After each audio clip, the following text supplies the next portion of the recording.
하나님을 찬양합니다. 같이요 화답합니다. 우리 찬양대를 위해서 한 번 더 박수. 네.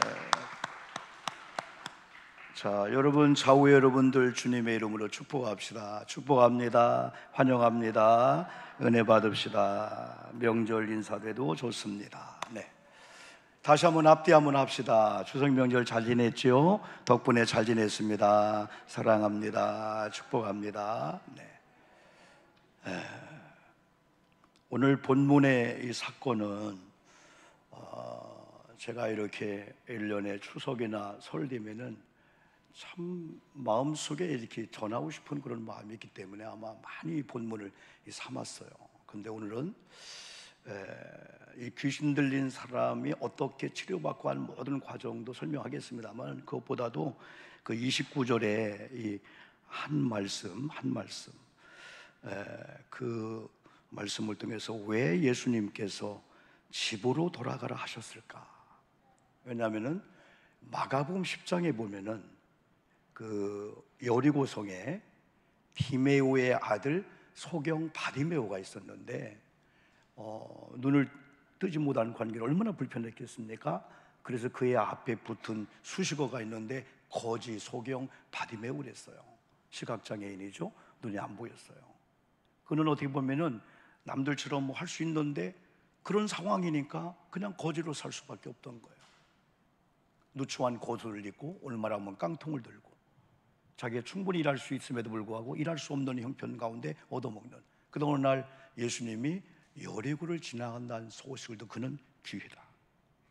내가 평생에 이 눈 때문에 이런 불행한 삶을 살았는데 오늘만큼은 부르자. 그래서 예수님을 부르는데 정확하게 불렀습니다. 다윗의 자손 예수여, 나를 불쌍히 여기소서.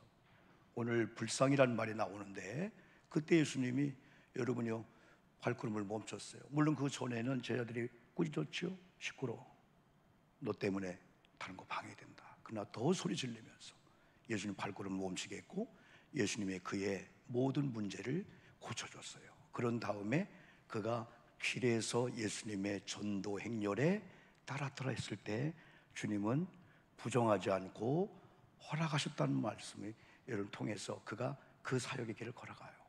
근데 왜 오늘은 이렇게 고침을 받고 나를 나대게 하신 주님의 그러한 배의 승선에서 같이 이제는 가정 집보다도 주님의 사역을 위해서 나를 나대게 한 주님이 고맙잖아요. 얼마나 이 배은망덕의 시대 속에서 여러분 보은입니까 이게요?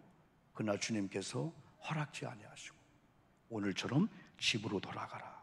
저는 이 이유를 여러 가지 이유 중에 첫 번째는 이번 사건만큼은 예수님을 따르는 삶보다도 집으로 돌아가서 가정 보고 말하든지 너로 인해서 어려움을 당하고 있는 이런 자들에게 지금 기쁜 소식은 직접 예수를 못 만나도 너를 통해서 간증, 네가 만난 예수를 전해주는 그 복음의 소식이 필요한 걸로 주님이 아셨기 때문에 상황이 다 똑같지는 않지만은 이런 상황 가운데 상반절에서 집으로 돌아가라 그럽니다.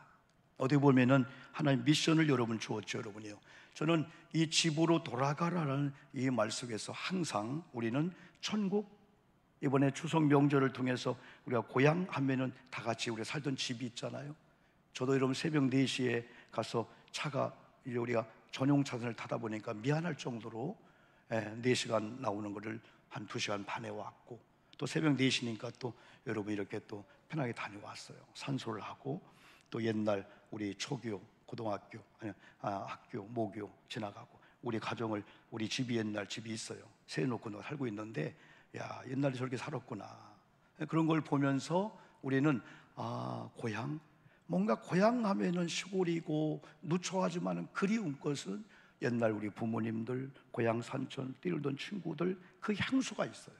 그래서 우리는 추석 명절을 통해서 집으로 하면은 이제 영적인 사람들은 언젠가 본래 돌아갈 영원한 본향 천국이 우리에게는 반드시 있다. 계속 설교했죠.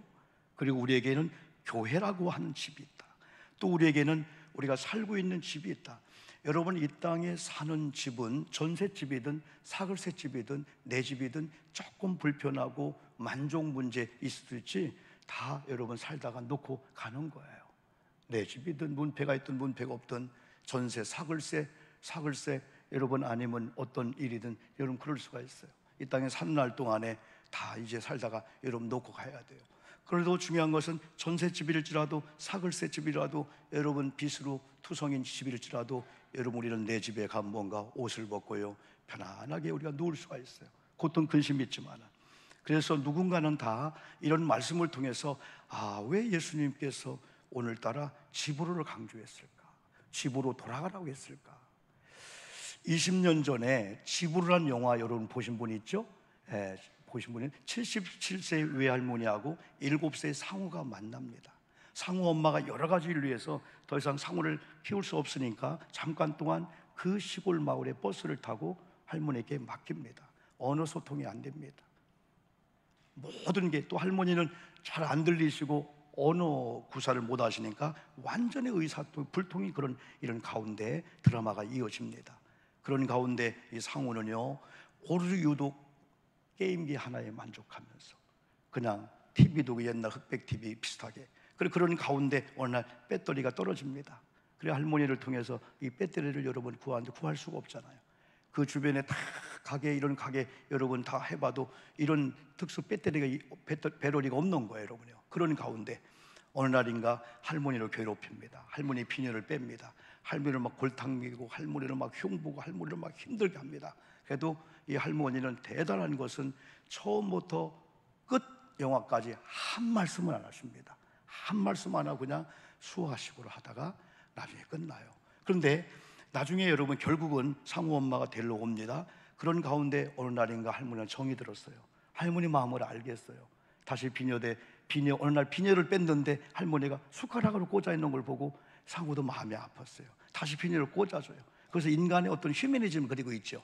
그래서 이거 할머니구나 나구나 본질로 돌아갑니다. 그런 가운데 헤어져야 됩니다.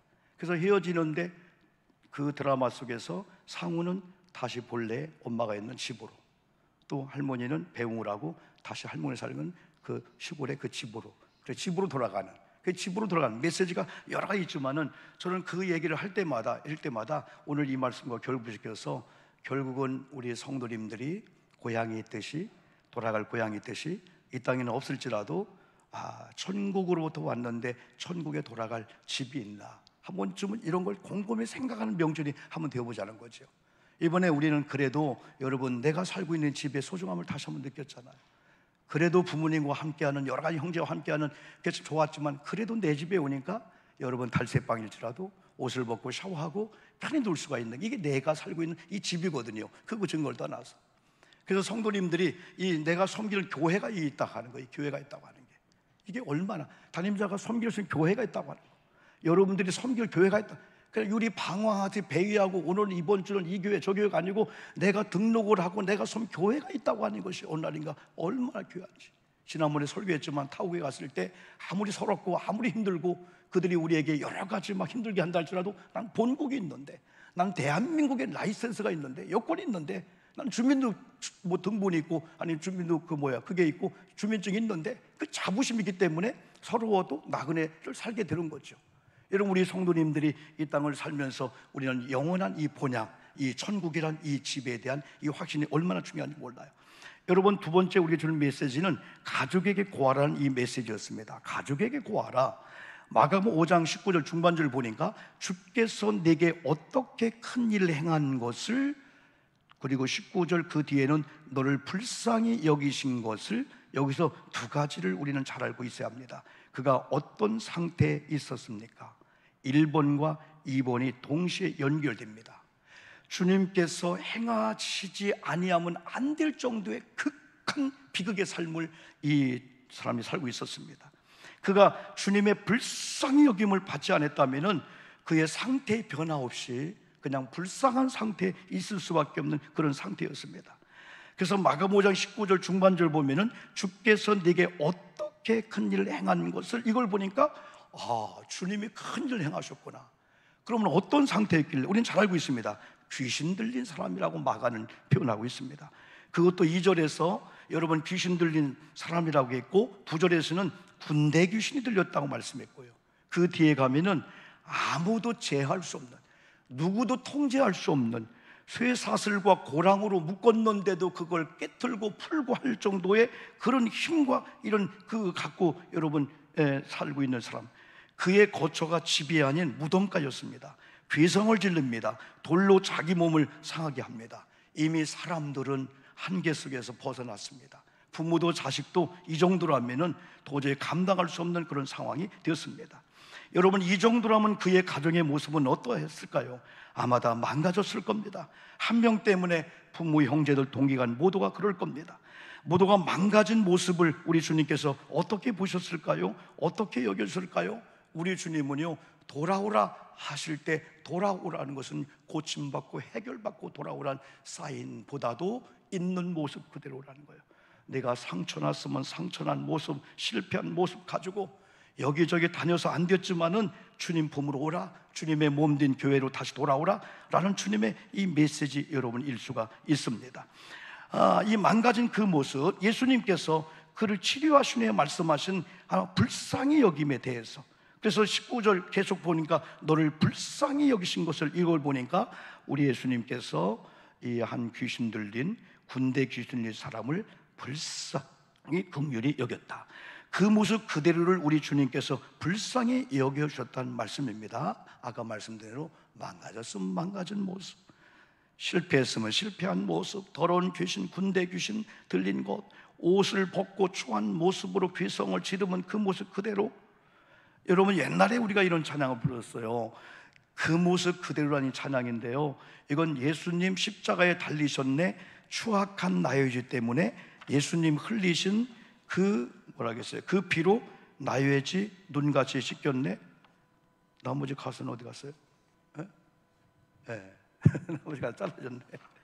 이거보다 나머지 가사는 그 모습 그대로 주님께 오시오, 당신도 오시오, 그 모습 그대로 주님께 오라는 거야. 나는 이 말씀이 복음이다. 하나님은 때로는 고장났으면 고장난 모습대로, 죄 있으면 죄 있는 모습으로 발버둥 치고 내가 해결하려고 더 이상 안 됐던 그거 가지고, 의사도 안 됐어요, 부모도 안 된대요, 다 버렸어요, 나는 망가졌어요, 나는 다 포기했어요. 그 모습에 있는 상태를 주님은 어떻게 보면 이렇게 불쌍히 여기시고 그런 상태에 주님의 손을 대시고 일을 행하신다, 이 얘기입니다. 여러분, 우리에게는 이 사람처럼 어느 날이 있어요. 과거에 어느 날이 있지만은 또 미래에 어느 날이 있어요. 미래의 어느 날이 하나님의 골든타임이 되면 세상에, 지난번 설교 언급할 때, 야, 저 교회가, 아니 저 장로님, 저 권사님이, 아니 저 목사님이 되었다고? 일어났다고? 부흥되었다고 저 교회가? 여러분, 그런 날이 여러분에게 반드시 임할 줄 믿습니다. 하나님의 썸데이, 하나님의 어느 날, 하나님이 작정하시고 하나님이 일하신 그날이 이 사람에게는 예수님을 만난 날입니다. 신기한 역사가 일어났습니다. 사람이 할 수 없는, 의사가 할 수 없는 신비한 역사가 일어났습니다. 마가복음 5장 8절, 이는 예수께서 이미 저에게 이르시기를 더러운 귀신아 그 사람에게서 나오라 하셨다 말씀했고, 13절에서는 귀신들이 2,000마리나 되는 돼지떼로 들어가 바다에 빠져 몰사했다 말씀했고, 15절, 이야, 정상으로 돌아왔어요. 옷을 벗었던 그가 옷을 입었고, 정신이 나갔던 그가 귀신이 나감으로 정신이 온전하였고, 자기 자리를 이탈한 그가 추함의 그런 자리, 자기 자리, 자기 교회, 자기 자리, 남편, 아내의 남편, 남편의 아내, 부모의 자녀의 자리가 아닌 남의 품에 안겨있는 그런 자리를 떠났다는 거야. 그리고 본래의 자리로 왔다는 거야. 지금 있는 자리가 좋고 환희가 있는 것 같지만은 그건 하나님이 진정한 자리가 아니잖아요. 남편의 그 아내의 자리, 또 그 자녀, 그 교회 그 자리로 돌아갈 때 누추하고 힘들고 어렵지만은 거기가 하나님이 지정한 자리, 바로 이 자리로 돌아갔다는 거예요. 이 정신 나간 이 한 사람이 주님을 통해서. 여러분, 그렇습니다. 이런 신비한 역사가 다시 한번 저에게도, 여러분에게도, 우리 교회도 나타나길 주님의 이름으로 축복합니다. 사람은 할 수 없지만은 하나님은 다 할 수 있음을 믿기를 주님의 이름으로 축복합니다. 하나님은 살아계신 하나님, 지금도 기적을 일으키시는데 기적의 시대가 지난 게 아니고 기적을 일으킬 만한 믿음을 가지면은 그 믿음의 현장에, 여러분 사업장에 주님이 만나주시고 이런 역사가 임할 줄 믿습니다. 지금 우리는 항상 이 시간 이게 2000년 전에 그 사람을 추모하면서 좋겠다 그게 아니고 내게 문제가 뭐지? 그 사람에게는 그게 문제였어요. 그럼 오늘 시간 내게 문제가 뭐지? 그 문제가 주님 만나는 순간에 주님께서 쉽게 말하면 치료하시려고, 불쌍히 여기시고 큰일 행하시려고 주님 마음 먹는 그런 만남과 단계 가게만 한다면은 여러분, 우리는 걱정할 게 없다는 거예요. 다만 할 거, 주님 나를 불쌍히 여기시옵소서. 한번 우리가 외쳐봅시다. 주여, 주여, 나를 불쌍히 여겨주시옵소서. 어느 날인가는 체면도 없어요. 이 소경 바디메오 같은 경우, 아마 이 사람 같은 경우는요, 예수님, 오늘이 마지막일 줄 모릅니다. 오늘 주님을 통해서 내가 제자리 가지 못하면 나는 영원토록 나는 망가진 삶을 살 수밖에 없습니다. 절대절명의 그런 순간 여기면서 한 번만 나 만져주세요, 한 번만 나 불쌍히 여겨 주시옵소서. 언제든지 믿음은요, 그냥 아니고 진짜 내 마음속에서 오늘 목사님의 선포한 내게 말씀입니다. 하나님, 내가 물질로, 건강으로, 내 관계로 내일이 뭐 터질 지경입니다. 오늘 하나님이 저 하나님 소경 바디메오나 오늘 여기 고라사 광인 같은 이 사람 만져준 것처럼 주님 한 번만 만져 주시옵소서. 이것이 저와 여러분의 간곡한 기도의 제목이 되어야 될 줄 믿습니다. 주님, 나를 불쌍히 여기주세요. 때로는 하나님, 우리 남편 여기 좌절하면 안 됩니다. 여기 포기하면 안 됩니다. 이 다음에 간증자로 우뚝 서도록 한 번만 우리 남편 잡아주세요. 하나님, 우리 아버지 낙심하면 안 됩니다. 한 번만 잡아주세요. 저는 포항에 그 일을 생각할 때 마음이 진짜 아파. 왜냐하면 나도 지하실이 있고, 여러분 우리 교회도 지하실이 있고 지하 주차장이 있을 때 방송을 나오면 나갈 수밖에 없어요. 그 순간에 한 번 사람은요, 물에 켜버리면요 정신 나가버려요. 알고 물속에 들어가면은 5분 기다릴 수 있는데 한 번 기도에 물 들어가면 그때 정신 나가면은 차 막 사이에 막 물살에 죽게 되는 거예요. 나는 그 엄마 장례식 과정을 내가 인터넷 통해 봤어요. 정말 좋은 크리스찬이야. 그 중학생 14살 10살 아이가 얼마나 신앙이 좋은지, 마지막에 같이 차 빼러 나가가지고 엄마가 야 너는 살이야 돼서 빨리 차 입구, 그게 잘못된 거예요. 차 입구 쪽에 물이 손살까지 들어올 때 거기 휩싸여 버린 거야. 엄마는 오히려 이쪽에 있을 때 배관 위에 올라가 있고, 그때 그 자녀가 마지막 하면서 엄마 나를 낳아줘서 감사해, 그 말 한마디가 마지막이었었어요. 14살 아이가 중학생, 엄마 그 순간에 나를 낳아줘서 감사해요. 얼마나 마음이 아픈지. 그러나 목사님도 울고 다 울면서, 그러나 천국이 없답니다. 천국이 없다면 우리는 슬픈 장례식인데 천국이 하나님이 아이를 필요했기 때문에 그런 슬픈 과정이었지만은 다 거기서 울면서 하나님의 그 의를 여러분 받았죠. 이가 갈 수 있는 영원한 집에 갔다는 그런 여러분 잠시 있었겠죠.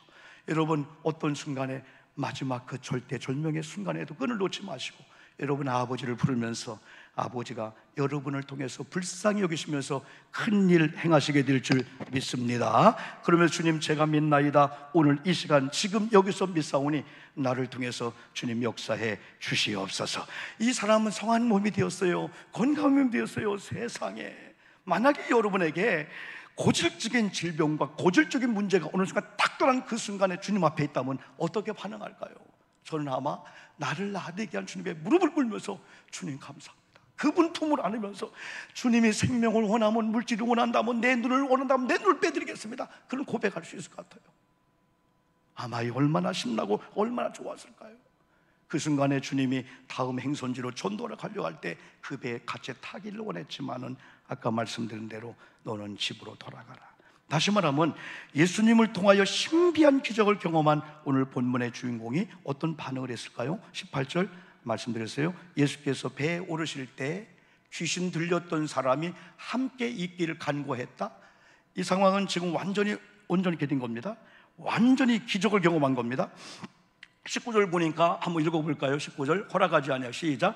허락하지 아니하시고 그에게 이르시되 집으로 돌아가 주께서 네게 어떻게 큰 일을 행하사 너를 불쌍히 여기신 것을 네 가족에게 알리라 하시니, 왜 거절하고 집으로 돌아가셨을까요?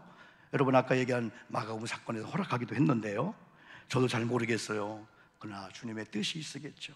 그러나 오늘 본문만큼은 19절 말씀대로 아마 더러운 귀신 들려 집을 떠나 다 망가진 사람, 아마 가족들 덩달아 다 망가진 수준 모르는 사람들, 이제 보고 싶어도 더 이상 볼 수 없는 격리된 사람들, 외로운 사람들이 네 가족 중에 부모일 수가 있고, 내가 결혼했다면 자녀 있을 수가 있고, 아내 남편이, 그들이 기다리는 소식은 예수님보다도 예수님을 통해서 네가 변화되고 고침받는 그 모습을 거니까 네가 가서 예수의 복음을 전파하는 복음의 긴급성과 복음의 중요성을 주님이 아셨기 때문에 주님과 함께 민족 복음화, 세계 복음화, 아니면 그 지역의 주님과 함께 복음화보다도 네가 속한 가정, 네가 떠났던 가정 돌아가서 가정의 복음화가 중요한 걸 아셨기 때문이라고 저는 생각할 수밖에 없습니다.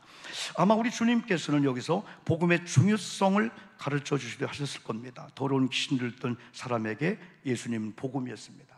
그러나 가족들에게 있어서 복음은 예수님을 모르기 때문에 복음을 사랑하는 자기 가족이 정상이 되었다는, 우리 아들이라면 아들이 우리 가족 중에 누군가가 이런 상태에서 어느 날 예수를 만나고 교회 목사님을 통해서 교우들의 기도를 통해서 완전히 변화되었대라고 하는 그 소식을 통해서 예수의 복음을 듣게 하려고 하는 주님의 아주 좋은 방법이 그에게 있었다라고 우리는 생각할 수밖에 여러분 없습니다.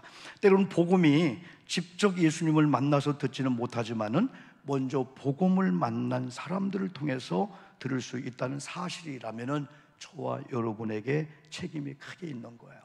어쨌든 우리는 누구 앞에 간증할 수밖에 없고, 누구 앞에 내가 만난 예수가 나를 이렇게 변화시켰습니다라고 하는 고백하고 전할 수 있는 일들을 많이 우리는 이제 만들어야 돼요. 왜냐하면은 어떻게 보면은 예수 그리스도를 직접 만나는 사람이 많이 있지만은 지금은 예수 그리스도의 복음의 전도자를 통해서 복음을 듣다가, 그리고 이번 동기간들 여러 관계 속에서 야, 저렇게 망가진 사람이 예수 믿고 변화됐어? 라고 하는 보이지 않는 그런 음성들, 변화된 그 모습을 통해서 그들은 복음을 듣기를 원했을지 모릅니다. 그런 가운데 또 한 가지 우리에게 주는 교훈은, 주님은 절대적으로 택한 백성을 포기하지 않으시듯 우리 성도님들이 아직 우리가 절망이고 외롭고 힘들고 어려운 상황일지라도 직장, 사업장, 가정, 자녀들까지도 포기해서는 안 된다는 거예요. 왜? 주님의 어느 날이 있기 때문에. 여러분, 옛날에 우리는 그 베토벤이나 우리는 에디슨 얘기를 많이 하잖아요. 베토벤은 장애가 있었어요. 귀가 안 들렸었어요.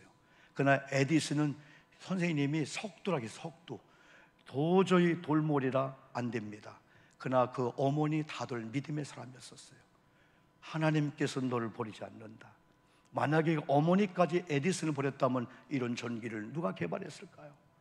세계 발명한 에디슨은 나오지 않았을 겁니다.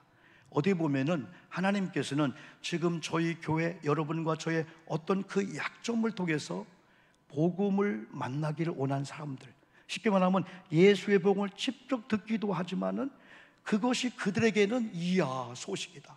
야, 우리 아들이 살았대, 예수 만나고 살았대, 교회 가서 기도받고 살았대 라고 하는 그걸 통해 듣기를 원하는 사람이 주변에 더 많다는 거야. 왜냐하면 그들은 예수가 몰라, 하나님 모르기 때문에 복음에 관심이 없어요. 들으려고 안 해요. 그러나 먼저 교회 간 동기간들, 먼저 예수 믿고 고질적인 문제, 그분들은 한결같이 어느 순간 그냥 온 게 아니고 10년을 기다리는 사람이야. 5년 동안, 7년 동안, 10년 동안, 15년 동안 기적이 안 나타나도 하나님이 원하시는 교회 신앙의 자리, 믿음의 자리에서 변함없이 신앙생활을 했던 그런 자들이 10년, 15년 만에 기적이 나타났어. 그 일을 통해 사람들은 진짜 복음 듣기를 원한다는 거죠. 지난번에 우리가 복음에 대해서 여러분 소식을 접하면서 역사적인 그 의미에서 두 가지 복음을 여러분 히브리인들이라든가 로마 사람들이라든가 헬라 시대는 알고 있었다. 그 중에 하나가 왕을 세울 때, 두 번째가 전쟁의 소식. 우리에게 어떤 복음이 굿뉴스인데 그랬대가 이야, 왜? 어느 날 왕이 세워졌습니다라고 어명을 하든지 방이 붙어요. 그 순간에 두 가지의 현상이 있죠. 특사가 있습니다. 야, 이번에 내가 옥에서 나올까? 얼마나 안 됐네. 그럼 다음 명절 안 됐네. 그 다음 명절. 그런데 어느 날 왕이 여러분 나타난, 왕이 계승하거나 왕이 되는 순간 그 소식을 감옥에 있는 사람들이 야, 나일 수 있다라는 그 기대감. 두 번째는 여러분 전쟁의 소식입니다. 지금처럼 SNS가 활발하지 않은 그때는 전령사가 있죠. 막 말을 타고 달려옵니다. 그 소식이 승리의 승전보냐 아니면 비보냐 따라서 백성들의 상태가 달라질 때, 그때 달려오는 그 사람의 욕을 보면서 승리냐 아니면 비보냐, 이겼냐 졌냐 라고 했을 때 이겼습니다 할 때 그들은 이야, 이 우리나라가 이겼구나, 이제 자유가 있구나. 이 복음이라고 하는 걸 역사적으로 그들이 그렇게 알았을 때, 예수님이 굿뉴스 기쁜 소식으로 왔을 때 그들은 이걸 하는 거예요. 이야, 천국에 갈 수 없는 우리가 천국 갈 수 있고, 예수 그리스도를 나의 구주의 주님을 믿는 순간에 하나님의 자녀가 돼, 이제 죄인이 아니고 의롭다 인정을 받고 하나님의 사람이 돼 라고 하는 게, 어느 날 레마로 왔을 때 사람들이 박수를 치는 거야. 야, 이 구원이 값싼 구원이 아니구나. 오늘 내가 교회 가서 예배 드리는 것이 어쩌다 그게 아니구나. 이야, 이 구원이라는 게, 하나님 나라 백성이 된 게, 또 영원한 본래 아버지 집을 우리가 다 얻어놨잖아요. 구원받고. 이게, 그러니 어느 날 우리 교우들이 이런 일을 여러 가지를 통해서 어느 하나님 주시는 그 음성이 있어요. 여러분이 예배를 드리다가 기도 찬양하다가 혹은 여러분 위급한 일을 당했을 때 여러분이 이런 은혜를 경험해서 하나님 살아계시구나 하면서 그게 자꾸 있어야 돼. 그게요. 그때 우리 신앙이 돈독하고 이제 아름답게 여러분 되는 거죠. 그래서 결론적으로 우리 예수님은 오늘 본문만큼은 어떤 사명보다도 가족 복음화의 사명을 중요하게 생각하고 집으로 돌아가를 선택하셨다고 볼 수 있습니다. 여러분, 이제 집으로의 의미는 결국은 하나님 편에서 본다면은 돌아오라. 우리 편에서 보면 나 이제 돌아갑니다. 나 돌아갑니다. 때는 우리의 결단이 있어야 돼요. 나의 집으로, 하나님의 품으로, 하나님의 그 교회로, 때론 남편의 아내의 그 자리로, 아내의 자리로, 자녀의 자리로, 성도의 자리로 내가 떠났었구나, 이탈했었구나, 다시 돌아왔습니다. 어느 날 우리가 다시 돌아왔습니다. 아버지의 품으로, 아버지 교회로. 그 순간부터 우리에게 오는 게 있는 게 평화의 평화. 아까 우리 찬양한 대로 평화가 임해. 진작에 올걸. 여러분이 힘들고 어렵고 누추할지라도 아버지가 지정한 그 자리에 딱 갔으면 그게 아름다움이야. 아름다움은 하나님이 지정한 사람이 하나님이 지정한 자리에 있을 때, 돈이 없고 건강치 못하고 환경이 힘들고 어려워도 그 자리가 바로 아름다움이고 평강에, 거기서도 꽃을 피우고, 야, 내가 올 집에 왔구나. 아무리 좋아도 남의 집은 내 집이 아니에요. 아무리 풍요로워도 애굽은 내 집이 아니야. 떠나올 땅이란 그런 의미죠, 여러분들이요. 하나님께서는 어디 보면은 돌아오라 사인하면서 돌아가리라 하는 우리에게 누가복음 15장 탕자처럼, 상고가 뭘까?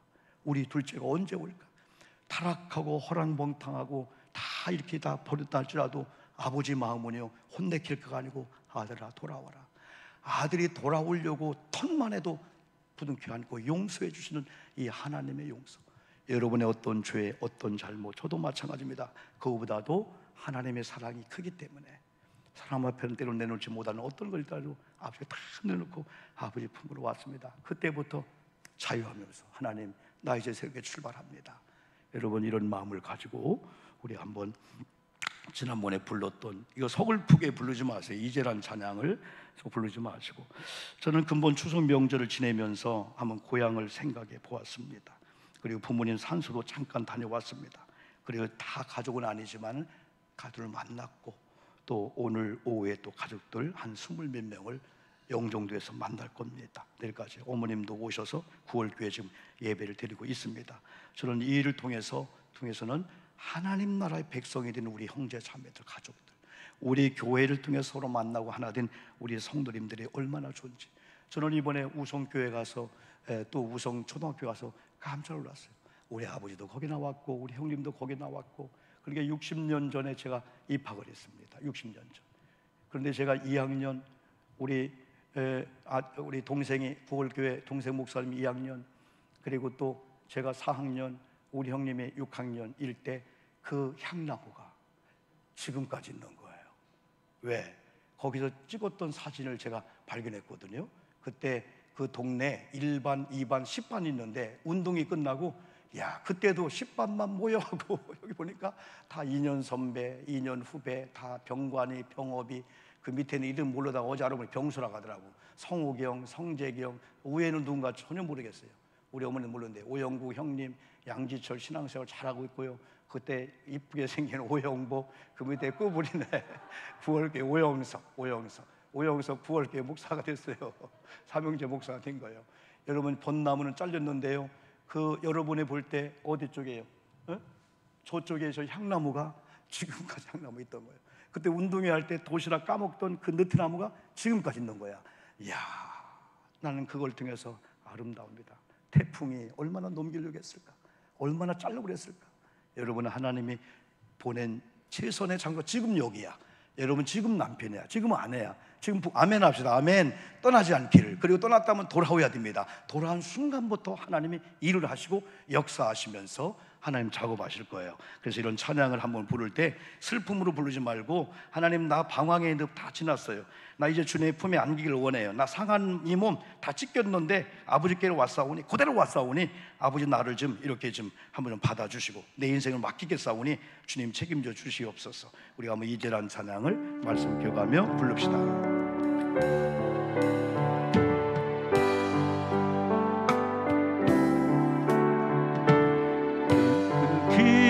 길고 긴 방황에 지나 다시 주님 품에 안겼네. 아멘입니다. 둘둘셋 상한 나의 이모 둘셋 지키어진 나의 마음. 한 번 더 합시다. 모두 가진 채로 한 번 더 합니다. 그 길고 긴 방황의 늪을 지나 다시 주님 품에 안겼네. 상한 나의 이모 찢기어진 나의 마음 모두 가진 죄로 나의 욕심 때문에 나의 헛된 꿈 때문에 그렇게 방황했던 나의 인생을 이제 주께 맡기려네. 헌금위원들 나오세요. 그 멀고 먼 근심의 계곡을 지나 이제 평안의 집에 왔네. 그 아무도 내게 참된 평안 줄 수 없어 얼마나 괴로웠었는지. 나의 욕심 때문에 나의 헛된 꿈 때문에 그렇게 방황했던 나의 인생을 이제 주께 맡기려네. 이제 아버지의 품으로 이제 영원한 안식처로 돌아와 눈물을 흘리며 엎드니 오 주여 나를 받으소서. 다같이 나의 한 번 더 합니다. 나의 욕심 때문에 나의 헛된 꿈 때문에 그렇게 방황했던 나의 인생을 이제 주께 맡기면 그 2절의 그 부분이요. 이제 아버지의 이제 아버지의 집으로 아멘. 이제 영원한 안식처로 돌아와 눈물을 흘리며 뛰니 오 주여 나를 받으소서 오 주여 나를 받으소서.